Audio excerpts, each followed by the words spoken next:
Good morning my sugar sweaties! Tara samahan niyo ulit akong mag-design ng cake at ang gagawin natin cakes for today's video is rainbow cake na may cupcakes at isang black pink. So let's go! At ito na nga ang unang cakes na gagawin natin. Bali ito ay request ni client na rainbow cake. Napakasimple lang dahil ang gusto niya na kulay combination is blue, yellow, purple, and pink. So, bali may kasama itong dalawang dosenang cupcakes na may kasamang toppers din of course. At nag-send sa atin si client ng design at ito ang kanyang design. Actually, nag-PM sa atin si client months ago pa before yung big celebration ni baby. Para nga kasi daw gusto niya na mabudgetan yung cake. So, ayan. Ginagawa na natin tong cake na to at ang ginagawa ko, naglagay lang tayo dito ng pastel color combination gaya ng sinesend sa atin ni client, no? At ito na nga yung kanyang top tier which is 6 by 3 yung size ng top tier na to at ang bottom tier niya is 8 by 4. At ang color combination naman natin dito sa ating top tier ay may kasama ng pink color. Yan, dito sa bottom part. Yan.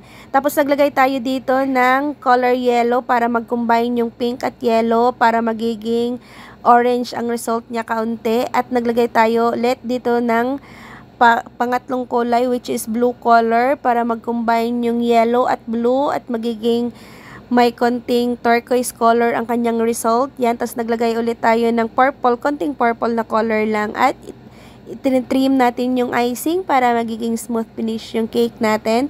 Pagkatapos nito my sugar sweaties, ipapatong na natin itong ating top tier dito sa ating bottom tier. Sa mga ganitong klaseng cakes my sugar sweaties, madali lang naman siyang gawin pero kaso nga lang marami kang color na kailangan i-prepare.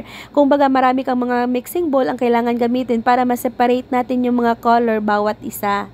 Yung iba naman, iba yung techniques, ilagay nila sa pastry bag para mas madali. So, much better yun. Pero para sa akin, para wala ng mga maraming hugasin pa, so dinadirect ko na lang siya. At least nakuha ko yung design ni client. At pagkatapos kong nalagyan ng icing, siniset aside ko muna yung cake. Tapos nag-continue muna ako dito sa ating pangalawang cake, which is ang black pink cake. Ang color naman nito is pink color with combination ng turquoise color.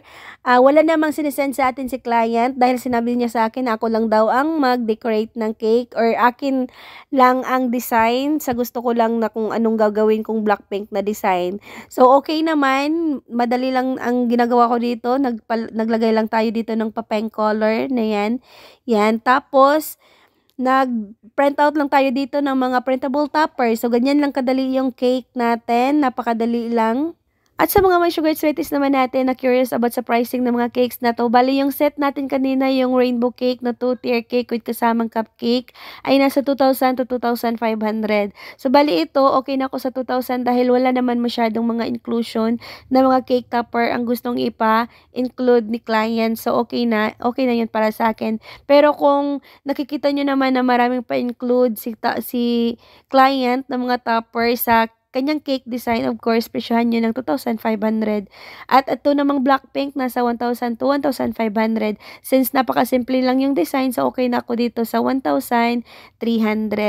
So, napakasulit lang my sugar sweaties. But still, nakadepende pa rin yan may sugar sweaties sa costing ng mga ingredients na ginagamit natin. Kung ma-price kaunti yung mga ingredients or ma-quality yung mga ingredients na ginagamit natin, of course, ma-price din kaunti yung mga cakes na presyohan natin. Kung sakto lang naman yung budget ni client, of course, sakto lang din yung mga pa-cake presyohan natin. So, nasa inyo yun naman, may sugar sweaties.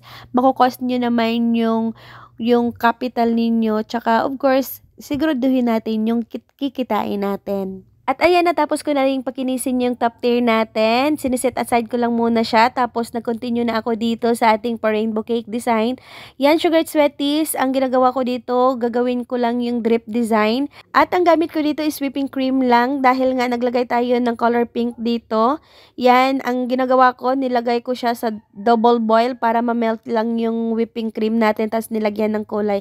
So, depende na sa inyo, my sugar sweaties, kung ano ang gusto nyong ikulay. Since white naman yung whipping cream natin. So, applicable siya sa lahat ng mga color na gusto nyong i-design or ipa-design ni client. So, yan, nag-drip design lang tayo dito. Yan, hindi ko na siya ginamitan ng pastry bag. Since, okay naman siya pag okay lang naman na ganitong trick, no? Pag ganitong mga paraan, yan. At same pa rin, naglagay tayo ng drip dito sa bottom cake. Yan. Inubos ko talaga yan dahil kunti lang naman yung mini-melt ko na whipping cream dyan. Inubos ko lang talaga siya para sa ganitong cake lang. Hindi na ako nagsobra dyan. Kaya tinipid-tipid ko lang yung icing na yan. Madali lang naman sana itong gawin pag may pastry bag. Iwan ko ba kung bakit pinahirapan ko pa yung sarili ko dito. At pagkatapos kong masimot ang icing na yan, kumuha ako ng maliit na spatula para ma-smooth finish ko yung design dito sa top. Yan. Mamaya makikita nyo dyan may sugar sweaties. Wait lang. Yan. Yan. Ginamitan ko siya ng maliit na spatula para magiging maganda yung nasa ibabaw ng top ng bottom tier natin. So, yan. May sugar sweaties. Napakadali lang. Tapos, naglagay tayo dito. Yan, sobra pa talaga. Nilagay ko pala dyan dito sa ibabaw ng cake para masimot ko talaga. Dahil sayang naman, matatapon lang din. Dahil hindi ko naman yan gagamitin na. Dahil wala naman kasunod na mga orders na sayang. Konting icing na lang yan.